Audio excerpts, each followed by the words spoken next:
آقا کریم صلی اللہ علیہ وآلہ وسلم کو معراج کی رات پھر کچھ خوش نصیب لوگ بھی دکھائے گئے جو ادھر فصل کاشت کرتے ہیں، بیج بوتے ہیں، پل بھر کے اندر ان کی فصل پکتی ہے، پل بھر کے اندر وہ اسے کاٹتے ہیں،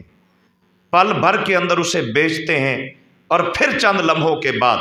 نئی فصل اگاتے، پھر پکتی، پھر کٹتی، پھر بیچتے ہیں،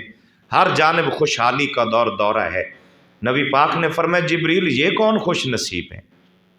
عرض کیا آقا یہ وہ خوش نصیب ہیں جو راہ خدا میں